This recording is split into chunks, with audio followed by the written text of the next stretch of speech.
Il s'est frotté. Oui, mon Dieu, je vais te donner à manger.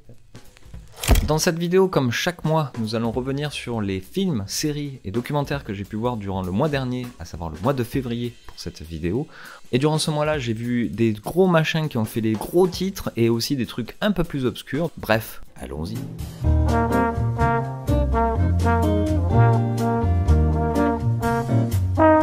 Et en effet, pour commencer cette vidéo, nous allons parler de ce gros machin qui est The Brutalist de Brady Corbet, film auto-proclamé comme gros machin du cinéma, gros chef-d'œuvre devant l'éternel, et qui, ma foi, depuis qu'il est sorti, n'est pas vraiment unanime selon les gens. Pour tout vous dire, j'ai déjà enregistré cette chronique juste avant, là, et ça a duré 20 minutes, donc à la hauteur de la longueur de ce film. Donc je vais essayer de faire plus court, plus concis, cette fois-ci, en disant tout d'abord mon avis dessus, c'est que je suis assez mitigé moi aussi sur le film. Je trouve même que j'ai passé un moment assez pénible durant la vision du film, mais que rétrospectivement, avec certains éléments que je n'avais pas avant, il y a des choses intéressantes quand même à ressortir de tout ça, mais autant vous dire que je trouve que ça vaut pas vraiment l'investissement spectatoriel qu'on peut y mettre. Pourquoi? Parce que y a plein d'éléments de contexte que je n'ai pas eu avant d'aller voir le film. Tout ce que j'ai eu, comme la plupart des gens, c'est de savoir que c'était un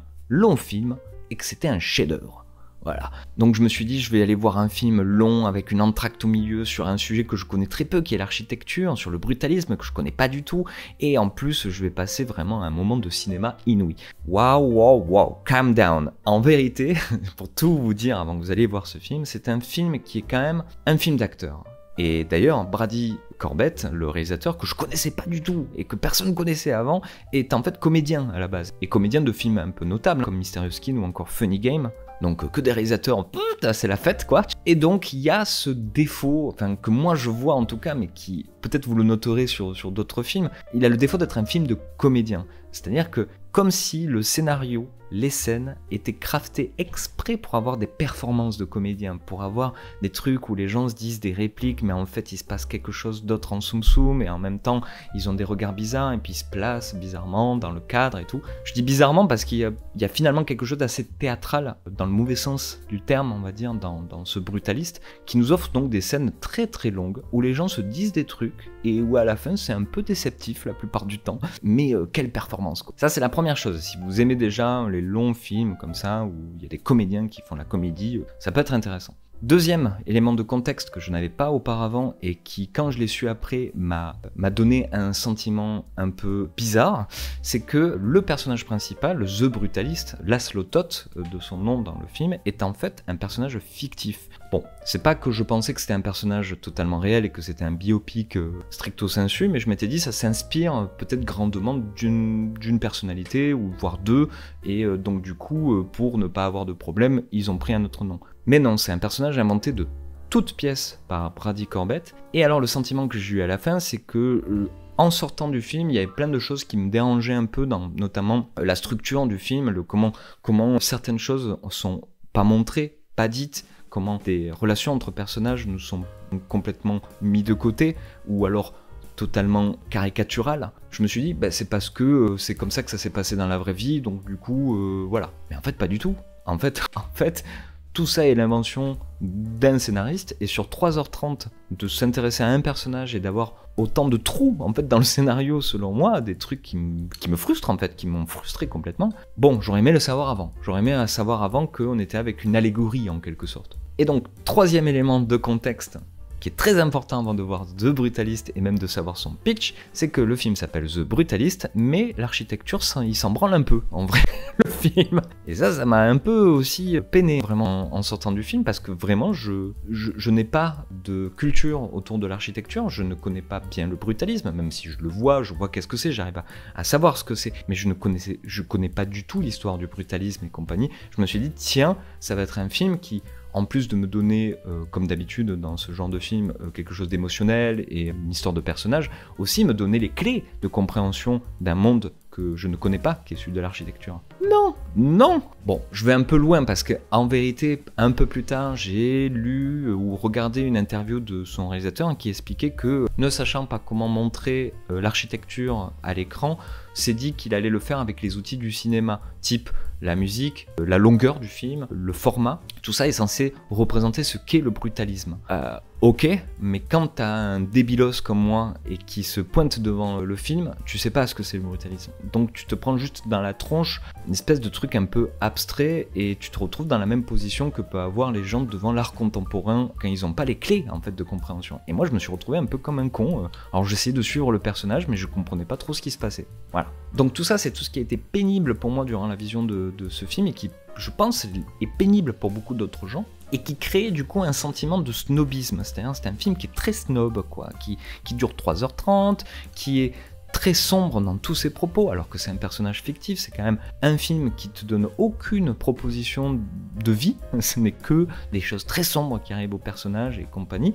D'ailleurs, le personnage en tant que tel, Laszlo Toth, est un personnage antipathique, j'ai pas de problème avec ça, mais sur 3h30, il n'y a jamais rien où tu te dis waouh, je comprends ce qui lui arrive, je comprends ce qui se passe en lui. Il y a peut-être 2-3 scènes comme ça, mais sur 3h30 c'est très peu. Et malgré que j'ai apprécié la sorte de radicalité qu'il y a dans le propos du film, d'être une sorte d'attaque au rêve américain, au rêve du capitalisme, eh bien j'ai trouvé que c'était un peu lourdeau et un peu grossier même dans ce thème-là, en fin de compte. C'est-à-dire passer par toutes ces affaîtries pour faire une charge contre le capitalisme.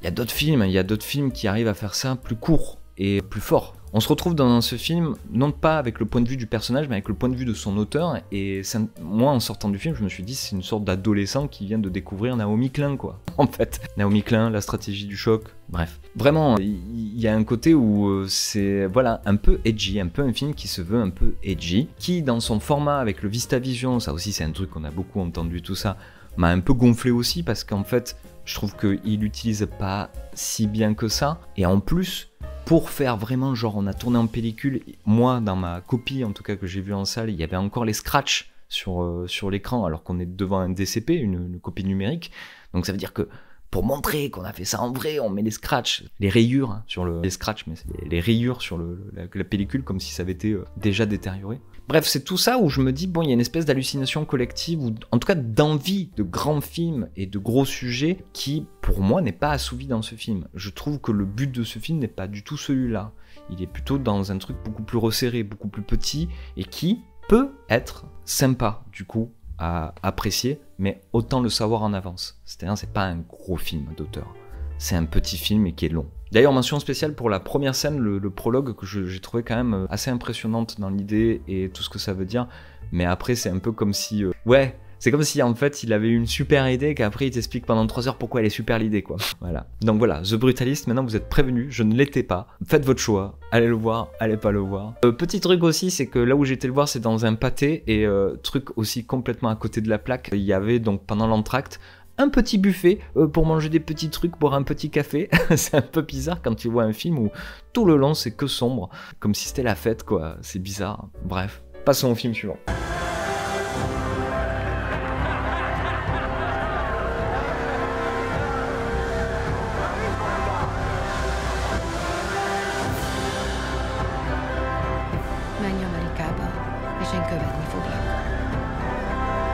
Et pour le film suivant, c'est un film qui date de l'année dernière, qui a été présent dans plusieurs tops de gens que je suis, et c'est À son image de Thierry de Peretti. Thierry de Peretti qui était un réalisateur que j'ai découvert, et c'est le seul film que j'ai vu de lui, avec Enquête sur un scandale d'État, qui était un film que j'ai beaucoup aimé. J'ai rencontré vraiment un formaliste, quelque chose de très intéressant en tout cas dans sa mise en scène. Et bizarrement, j'ai pas été voir ce film-là durant l'année 2024 alors que je l'attendais.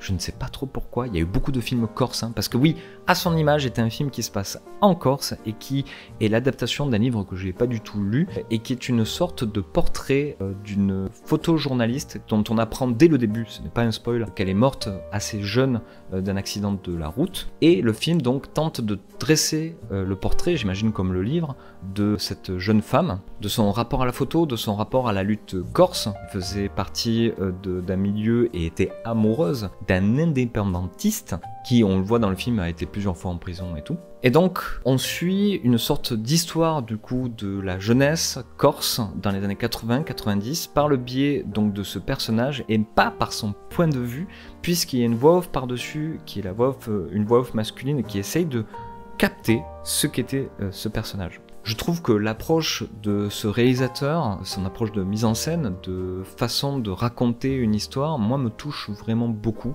Puisque dès le départ, il y a cette idée qu'il est impossible de capter véritablement ce qu'était une personne. Et t'as beau mettre des mots, des images en mouvement, des images arrêtées, et ça te fuit tout le temps. Il y a comme si ce personnage, je sais plus son nom dans le film, fuyait tout le temps le cadre ou n'était pas dans le cadre, et tout d'un coup on se dit « Ah mais c'est vrai qu'elle, elle était là ». Et il fait ça de très belle façon, Thierry de Peretti. Bon, après, il y a dans le film des jeux d'acteurs un peu désarçonnants, puisqu'on est dans un truc un peu naturaliste, où il y a des acteurs qui sont très certainement du casting sauvage, et donc ça joue bizarrement. Mais en soi, moi j'ai beaucoup aimé la vibe qu'il y avait dans ce film, tout le propos sur donc le photojournalisme, où alors là on est à milieu de Civil War, hein, dans quelque chose de beaucoup plus intéressant. Ça pose aussi en creux du coup la question de l'image en mouvement, donc du cinéma, de comment la photographie a cette incomplétude pouvant iconiser de trop un sujet, voire un moment, alors que bon, il est pas si ouf, comme à ne jamais arriver à rendre la puissance de la vie, puisque ça glace un moment, et donc du coup ça n'arrive pas ce truc-là. Et peut-être que le film se dit, en mettant en mouvement, on va pouvoir faire revivre cette chose-là, et il y a quand même ce truc-là qui dit, non, ce n'est pas possible non plus. Le cinéma, malgré qu'il arrive à se rapprocher de l'expérience véritable de la vie, peine à recréer la mémoire brute. Bref, il y a tout ça qui se passe dans ce film, et ce n'est pas fait de manière didactique ou quoi, c'est vraiment par de la mise en scène, mais pure, et c'est incroyable comment il dirige notre regard, comment dans des scènes toutes anodines, Thierry de Peretti nous invite à regarder à droite et à gauche dans le cadre, pour essayer de la trouver à elle. Et donc du coup, par ce fait de nous chercher avec les yeux où elle est, c'est tout le propos du film. Bref, c'est un film qui travaille encore un peu en moi et je trouve ça assez formidable. Si vous voulez voir du cinéma d'auteur français bien radical, bien comme il faut, et qui a un truc à dire, et qui est quand même une expérience très particulière, foncez, incroyable film. Je comprends pourquoi il est dans les tops de beaucoup de gens. Ça fait 2 ans que tu bosses, ça fait 10 photos dans ta vie, tu connais le métier. Ben je sais pas, il se passe quand même quelque chose d'historique, et on va pas le couvrir. Et en parlant de naturalisme, on va passer à un documentaire qui est L'énergie positive des dieux, réalisé par Laetitia Moller et qui suit un groupe de post-punk rock assez bizarre puisque c'est Astéréotypie qui est un groupe composé en partie de neuroatypiques. Donc pour faire large, de personnes atteintes du spectre de l'autisme. Je sais pas si on dit encore ça d'ailleurs. Et donc ce documentaire est un documentaire de cinéma direct. Donc vous commencez à le savoir, c'est un peu ma cam en termes de documentaire. C'est ce qui se rapproche de striptease, c'est-à-dire quelque chose qui n'a pas de commentaire dessus, qui est juste un montage de moments volés, et qui suit donc la préparation, je crois, d'un album, le premier album de Astéréotypie, qui est donc un groupe qui s'est formé à Bourg-la-Reine dans les années 2010 vers là, et qui est donc l'initiative d'animateurs en musique et tout ça, qui ont commencé à faire écrire, à faire travailler donc ces jeunes gens atteints de neuroatypie. Ils les font travailler sur la poésie et sur le chant et le fait de monter sur scène et tout ça. Bref, et ça a pris beaucoup plus d'ampleur que ce que c'était au départ, au point où, en fait, si j'ai regardé ce documentaire-là, c'est parce qu'au départ, j'ai juste regardé sur YouTube, ils ont une page YouTube, des petits vlogs en quelque sorte, qui est en fait la continuité de ce documentaire sur la tournée qu'ils ont faite il n'y a pas si longtemps, il y a 2 ans, 3 ans. Et donc, sans commentaire ni rien, c'est fou comme ces personnes sont attachantes, on veut les suivre partout, et comment ça renvoie à un truc très simple, hein, une idée très simple qui est la folie est une question de point de vue et de perspective en fait, et que en fait c'est des putains d'artistes et c'est des putains de chansons. Le seul défaut que je donnerais à ce documentaire, qui est quand même une bonne porte d'entrée pour comprendre quel est ce groupe et commencer à les suivre, c'est qu'on en veut plus. Et d'ailleurs justement, comme je vous ai dit, il y a cette page YouTube qui les montre un peu au quotidien aussi. C'est absolument génial et il y a des fulgurances très désarmantes. Parce que avec ces personnes-là, il n'y a pas de filtre par moment et ils expriment des choses qui sont très fortes, et au point où ça se passe des fois pendant une interview, peut-être je mettrai cet extrait-là, où on demande à l'un d'eux de reformuler la chose et il peut pas. C'est super documentaire. Vraiment, allez voir ça. Je peux pas connecter, je laisse mon téléphone reposer, il fait dodo.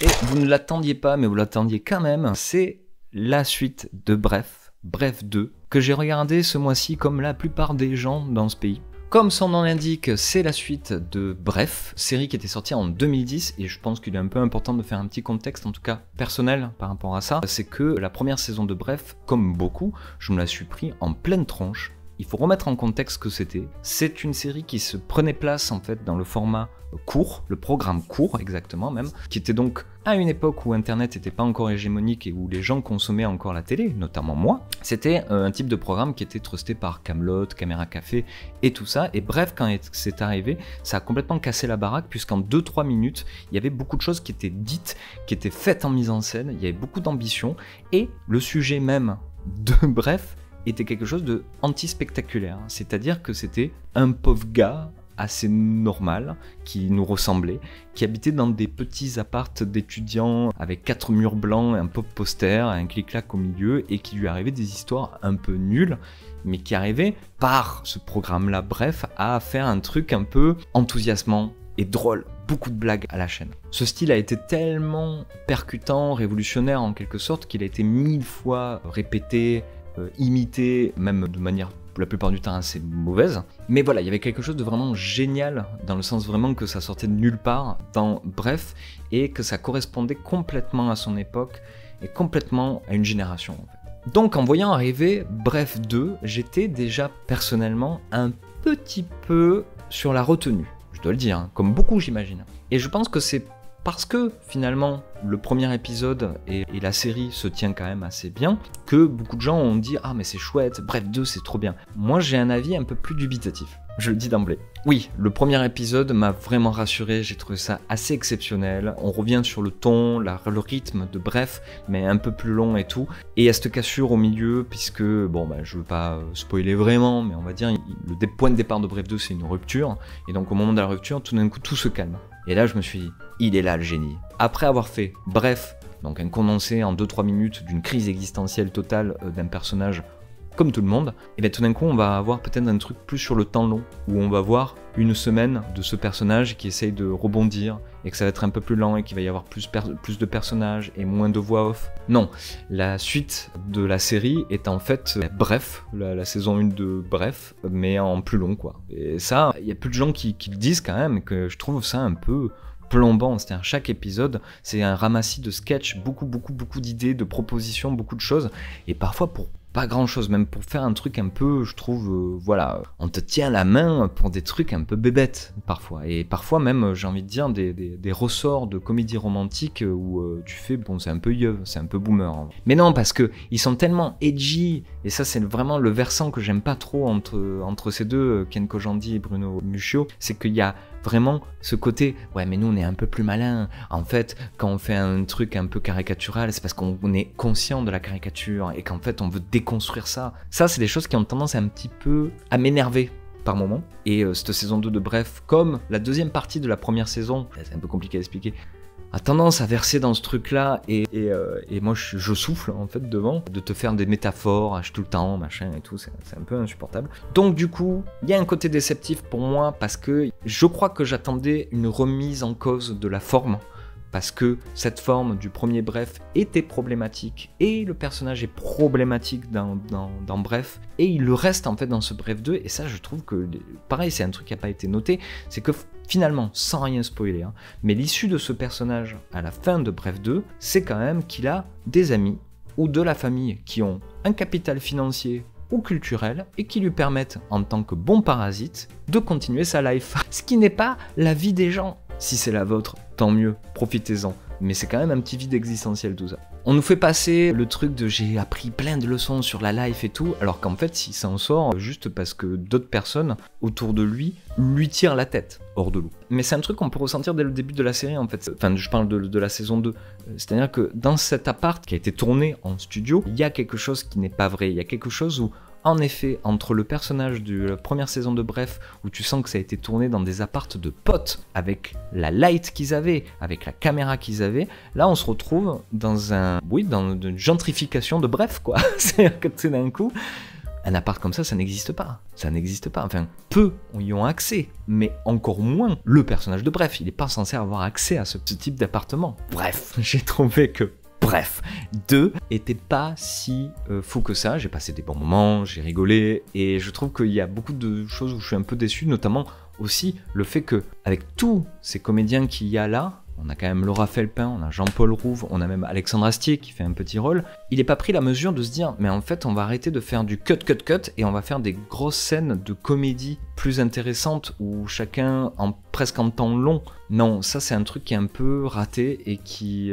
pour moi, aurait donné une saveur un peu plus complète à ce Bref saison 2 qui, pour moi, va un peu pchiter dans ma tête au fur et à mesure. Donc voilà, moi je suis un peu en don't believe the hype, quoi. Et après tu bois mon café, et moi je dois boire ton café de tolard qui pue la merde et qui baise un vieux trou dans un matelas avec sa petite bite de merde qui sent le fromage de chef, comme ton fromage de chef, comme ta gueule qui pue la merde. Et en parlant de Ken Kojandi, son premier spectacle s'appelait Pulsion, et vous savez ce que c'est Pulsion? C'est un film de Brian De Palma de 1980 que j'ai revu pendant le mois de février. Voilà, transition de ouf. Moi déjà j'aime beaucoup le style de Brian De Palma de cette époque, même de tout temps, hein, on va dire, qui est un style très particulier, très grossier, très... Je fais de la mise en scène, je fais du cinéma, et c'est hyper fun à suivre. Et Pulsion prend place dans une série de films qui se répondent entre eux, qui est assez hallucinant, qui part de Sœurs de sang, en passant par Carrie, par Obsession, Fury, et donc Pulsion et Blowout, qui suit l'année d'après, je crois, qui retravaille un peu tout le temps le même scénario, les mêmes archétypes, on va dire, de scénario, Hitchcockien, etc.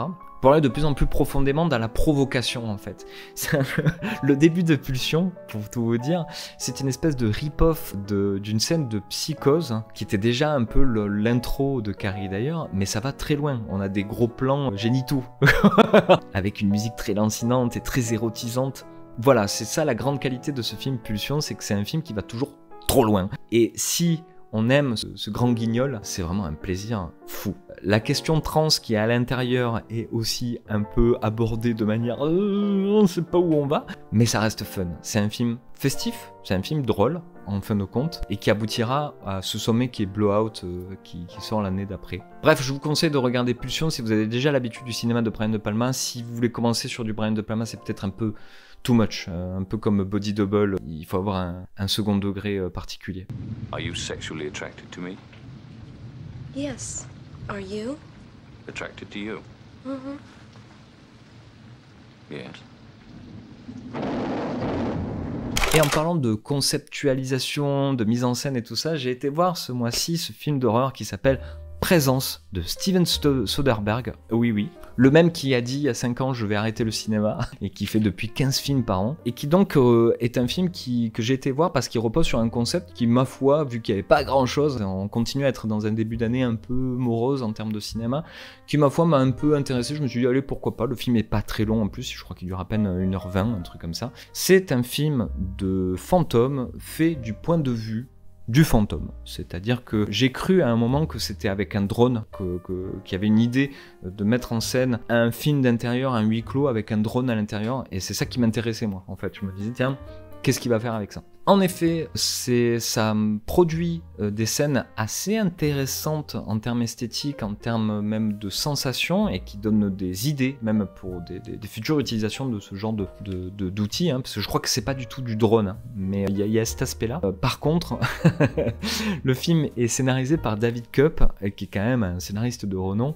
Et dis donc, mais comme c'est con, c'est quand même le film de maison hantée le plus con que j'ai vu depuis très longtemps. Malgré qu'il y a quand même des idées dedans, c'est-à-dire que du coup, en prenant les archétypes, parce que je dis qu'il est con parce que c'est vraiment très archétypal, comme si c'était quand même des gens qui n'avaient pas l'habitude de faire des films d'horreur, ce qui est le cas, qui a écrit ça, presque en singeant le genre. Il y a quand même à l'intérieur des idées plutôt intéressantes, et je crois que c'est ça que je dirais juste pour les gens qui seraient intéressés par Présence, c'est que c'est quand même un bon petit film à popcorn, qui dure pas très longtemps, qui est plutôt cool dans son dispositif. Je trouve ça quand même assez marrant, et on se pose la question tout le long de comment on va faire cette caméra, comment on va faire bouger cette caméra et tout. Donc du coup on est dans une place de spectateur en dehors un peu du récit, et beaucoup plus dans quelque chose du côté du réalisateur en fait. Mais le film est est une sorte de série Z en fait, un peu rigolote quoi, on rigole quand même devant ce film. Et d'ailleurs, il se passe tellement rien intellectuellement en quelque sorte dans le récit, dans le scénario du film, que j'ai eu une hallucination intellectuelle à la fin. C'est-à-dire j'ai cru qu'il y avait un message politique. Mais quand j'ai su, parce que je suis passé complètement à côté, quand j'ai compris le rebondissement final, l'espèce de cliffhanger en fait qu'il y a à la fin, je me suis dit ah merde, mais ouais non moi j'étais trop loin moi. Je vous spoil rien. Regardez Présence si ça vous intéresse comme type de film. En tout cas, c'est pas le film d'horreur de l'année, c'est pas non plus le film de l'année tout court, mais on passe un bon petit moment. Voilà, on va dire ça. No, I haven't felt or sensed anything unusual here. Do you mean like A presence. No. Have you? Yes. Et autre concept que j'ai vu ce mois-ci, qui est exclusivement sur Mubi, je crois, c'est Grand Theft Hamlet, film réalisé par Penny Grills et Sam Crane, avec à l'intérieur Penny Grills et Sam Crane. Pourquoi? Parce que c'est un film qui a été tourné dans GTA Online, GTA 5 Online, comme un peu les RP qu'on peut voir à droite à gauche sur Twitch, mais j'y reviendrai plus tard, et qui suit comment deux professionnels du théâtre, je crois qu'ils sont acteurs et metteurs en scène de théâtre, se retrouvent régulièrement sur GTA Online pendant le 3e confinement qu'il y a eu à Londres en 2021 du coup, et qui décident, à force de se faire chier et ne sachant pas trop quoi faire, décident de monter Hamlet au sein de ce jeu en ligne. Mais en allant jusqu'au bout, c'est-à-dire en castant des gens qu'ils ne connaissent pas et qui jouent à GTA. Et cette idée, elle leur vient de trouver en fait à l'intérieur du jeu un ancien théâtre antique. J'ai plutôt aimé ce film documentaire un peu particulier, mais je pense que c'est pas aussi fort que beaucoup de gens qui l'ont découvert autre part qu'en France, parce que nous on a eu le RPZ, c'est-à-dire le GTA RP qui a été fait avec les gens du The Event, qui est encore aujourd'hui une source incroyable de récits et de mise en scène. Voilà, ça a été quand même un événement assez incroyable je trouve dans la sphère audiovisuelle tout court. Et donc Grand Theft Hamlet est un peu le même dispositif, sauf qu'ils sont pas dans un serveur RP, ils sont vraiment dans une partie online où les gens ils se tirent dessus, ils veulent juste se tuer et puis tu te retrouves avec des gamins qui t'insultent et tout. Donc c'est ça qui donne les moments très drôles du film, mais aussi les moments touchants, très beaux, de rencontres humaines, malgré le côté d'Avatar et compagnie. On ne sait pas de ce qui a été mis en scène ou pas dans les relations aussi entre les deux amis. Ce que j'ai oublié de dire dans le dispositif, c'est que c'est la femme de Sam Crane, donc Penny Grills, qui vient dans la partie pour pouvoir filmer par les yeux du personnage ce qui est en train de se passer.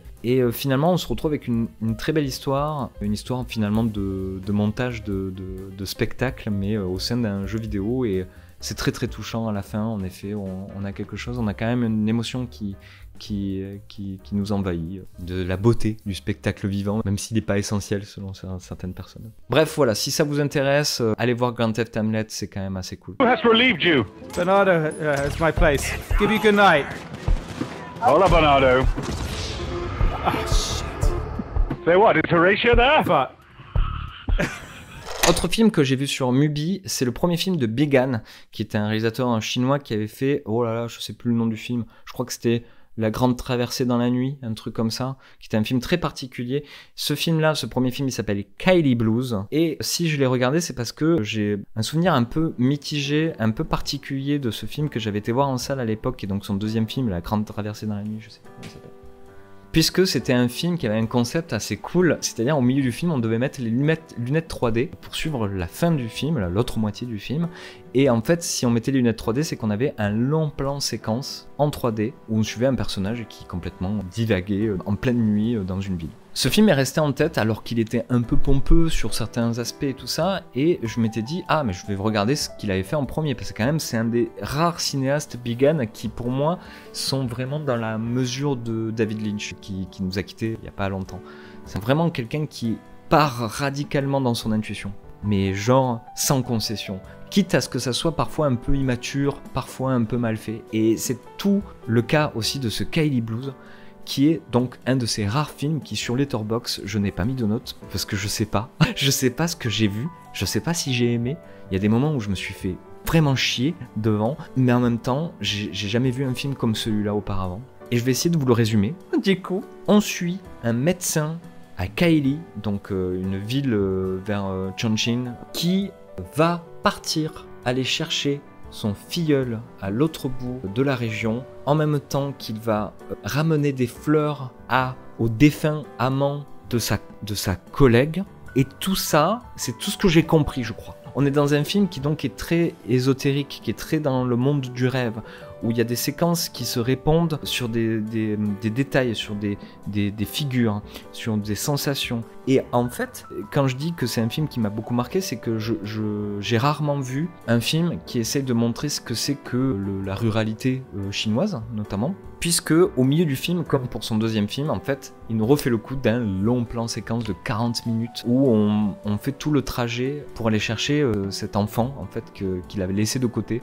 J'ai pas raconté le rebondissement qui est un peu au milieu de pourquoi il n'est plus avec lui, pourquoi il est médecin, etc. Et c'est génial parce que donc le film, on comprend pas tout. Pour vous dire un peu le type de film que c'est qu'au bout d'une demi-heure, c'est là où on a le titre du film, vous voyez. Et juste avant, on a eu une série de scènes où on sait pas trop qui, quoi, comment, qu'est-ce qui se passe.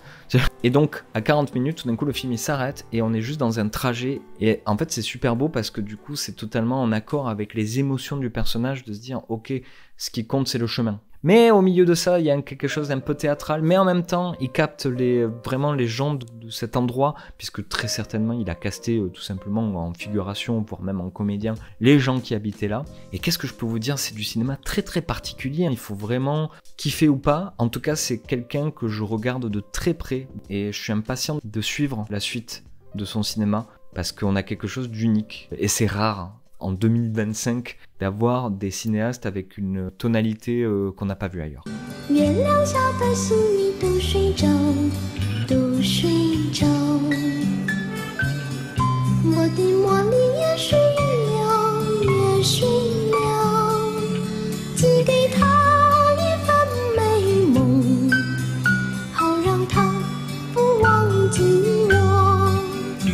Et je finis cette vidéo avec un autre film que j'ai rattrapé de 2024, un autre film français qui est Les Fantômes de Jonathan Millet, film qui a été dans quelques tops aussi, j'ai vu par-ci par-là, et qui est un film qui raconte comment un rescapé de prison syrienne va faire une sorte de boulot d'espion en quelque sorte, pour, en Europe, chasser ses persécuteurs, ses bourreaux, les gens qui, en fait, étaient de l'autre côté et qui, eux aussi, se sont cachés en Europe après. Donc, sujet hyper intéressant pour un premier film, hein, c'est un premier film, Les Fantômes, qui a son lot d'idées dans le scénario très très très enthousiasmantes, mais qui, pour ma part, j'ai trouvé un peu raté. Mais genre, tout le long, j'ai trouvé que le film n'allait pas au bon endroit. Comme s'il avait peur du genre, ce qu'il est intrinsèquement. C'est-à-dire que Les Fantômes devrait être un film d'espion un peu dark, un truc à la conversation secrète, un truc même qui se rapprocherait peut-être de Munich de Spielberg, sans le côté spectaculaire, mais voilà, le côté sombre, mais quand même de genre dedans. Et en fait, c'est comme si Jonathan Millet essayait tout le long de contourner ça, de contourner la scène, de pas y aller. Et pourtant, on a à l'intérieur des acteurs incroyables, même si je trouve que le personnage principal est dirigé aussi de façon un peu trop monolithique, un peu trop froide. On lui donne jamais un moment où on pourrait se dire « Ah, mais en fait, il a de l'humanité encore ce personnage ». Non. Bref, c'est des fantômes, donc du coup, tout le long, il est monolithique, quoi. Mais en face, on a un acteur qui était dans un film que j'aime beaucoup et que je recommande encore une fois, qui est La Conspiration du Caire. Et voilà, mis à part ça, j'ai trouvé le film un peu long, un peu... Tu veux aller où exactement? Mais dommage, ouais, c'était une belle promesse et pourtant le film est un peu chiant, quoi. Il est un peu, malheureusement, un peu trop sérieux. C'est un film qui est un peu trop mort en quelque sorte. Il veut parler de ça, mais du coup il n'en trouve pas une forme intéressante. Dommage. Et voilà, c'était tous les films documentaires séries que j'ai pu voir durant le mois de février. On se retrouve le mois prochain pour la même chose pour le mois de mars, car il y a plein de choses assez intéressantes qui sont sorties là. J'espère que mes avis vous ont éclairé un peu plus sur les films qui ont été abordés, que vous avez peut-être découvert des trucs et que vous allez les voir après cette vidéo. En tout cas, je vous dis à très bientôt. Ciao Internet!